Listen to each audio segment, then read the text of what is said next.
What you see here is $10,000 on the table. You can take this money as a loan, but I will charge you a little bit of interest rate. Like most people, you take the money and you go buy a nice car. But in 10 years, it's time to pay me back.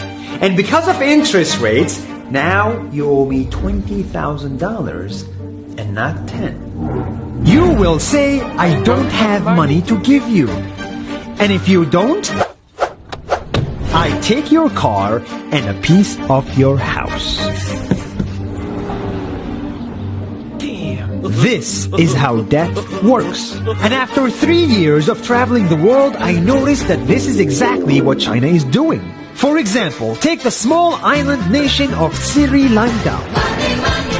This developing country needs money and China has a lot of it. So Sri Lanka took billions of dollars in Chinese loans. It was easy money just there to be taken. And with that, they built skyscrapers, highways, airports, and shipping ports. The country grew and prospered. But few years later, this easy money came with interest rates, and Sri Lanka was so much in debt that it couldn't pay back China its money. And the only way out was to give China control of what they had built. In other words, Sri Lanka lost a piece of its home to China because of debt. This is the Chinese money trap. And it's a real thing I saw all over the world.